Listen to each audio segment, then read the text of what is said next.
হযরত বহুদিন পরে যখন মসজিদে নববীতে গিয়ে যখন আজান দেওয়া শুরু করে দিলেন, মদিনাবাসীরা দলে দলে নামাজের প্রস্তুতি নিয়ে সকলে মসজিদে নববীতে চলে আসতে শুরু করে দিল।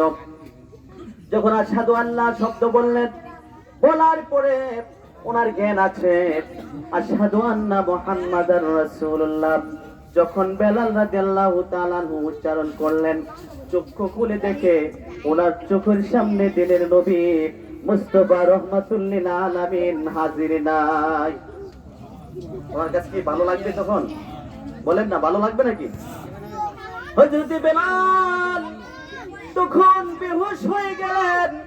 হায়রে, আমি পূর্বে যখন এই মিনারের চূড়ায় দাঁড়াইয়া যখন আজান দিয়েছিলাম, তখন আমি আশহাদু আন্না মুহাম্মাদার রাসূলুল্লাহ যখন আমি বলতাম, আমি বেলাল আমার চোখের সামনে দিনের নবী মুস্তাফা রাহমাতুল লিল আলামিনকে আমি হাজির পাইতাম, নাজিরও পাইতাম।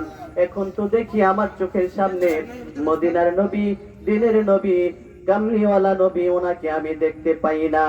এই কথা যখন ওনার মাথাতে চিন্তা ফিকির চলে আসলো, ওই মুহূর্তে ওই শব্দটা উচ্চারণ করতে করতে উনি বেহুশ হয়ে গেলেন।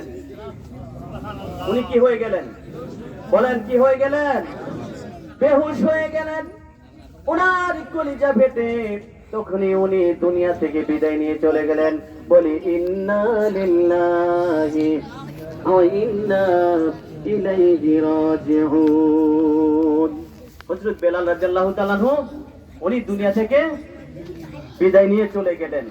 তাহলে চিন্তা করেন নবীজি সাল্লাল্লাহু আলাইহি সাল্লামের প্রতি ওনার মহব্বত কেমন ছিল?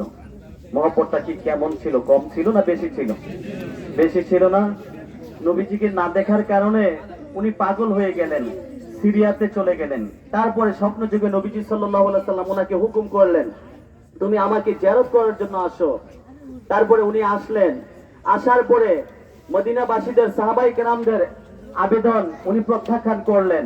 তারপরেও হযরত ইমাম হাসান হোসেন রাদিয়াল্লাহু তাআলা আনহু ওনাদের আবদারকে উনি আর কি করতে পারলেন না, প্রত্যাখ্যান করতে পারলেন না, নাকচ করতে পারলেন না। উনি আজান দিলেন।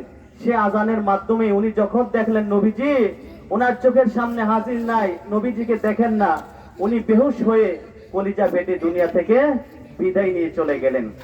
তাহলে সাহাবায়ে কেরাম ঈমান এনেছেন নবী দেখে। সাহাবায়ে কেরাম ঈমান এনেছে কি দেখে? নবী দেখে আল্লাহর প্রতি ঈমান এনেছে। আর আমরা নবীকে দেখছি?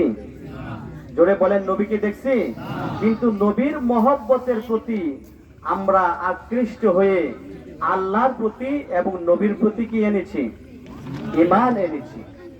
নবীর প্রতি মহব্বত করে, নবীর মহব্বতের প্রতি আকৃষ্ট হয়ে আমরা আল্লাহ এবং তার রাসূলের প্রতি কি গ্রহণ করেছি?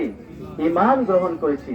সম্মানিত উপস্থিতি, আমার সময় যেহেতু শেষ, আমি আমার আলোচনার সামনে আগাবো না, এখানে আমি আমার আলোচনাকে শেষ করে দিচ্ছি। আল্লাহ তাআলা যেন আমাদের সকলকে সাহাবায়ে কেরাম হযরত বেলাল রাদিয়াল্লাহু তাআলা আনহুর মতো আনুগত্যশীল বান্দা হিসাবে এবং নবীজির উম্মত হিসাবে আমাদের সকলকে যেন কবুল করেন বলে আমিন। ওয়া আখিরু দাওয়ানা আলহামদুলিল্লাহি রাব্বিল আলামিন। আসসালামু আলাইকুম ওয়া রাহমাতুল্লাহি ওয়া বারাকাতুহু।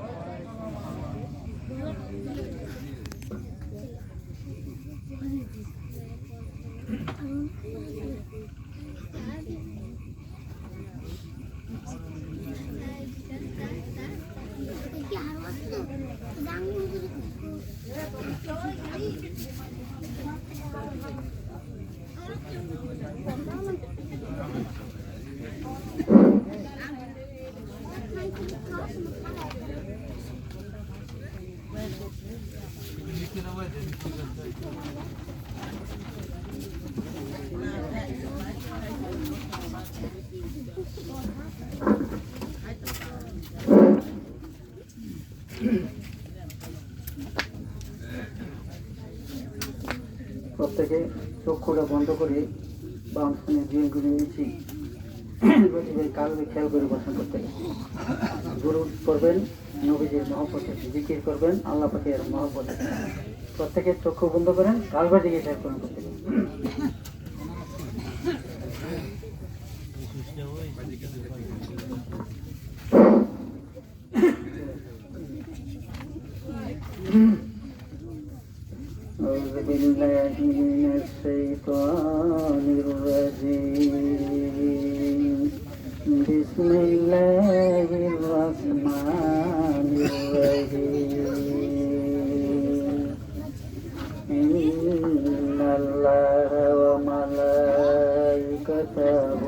صلوا على النبي يا أيها الذين آمنوا صلوا عليه وسلموا تسليما يا اللهم صل